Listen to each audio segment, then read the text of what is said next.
কৌশল জানা আছে, আমরা আল্লাহর রহমতের ভিখারি। আমরা সেদিন আগেই গুনার স্বীকৃতি দিয়ে দেব।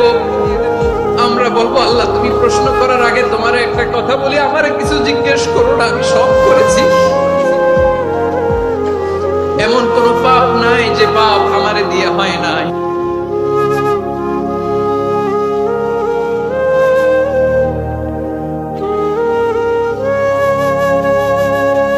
নগদ শাস্তির উপযুক্ত হয়ে গেলেন, এত ডেঞ্জারাস অপরাধ।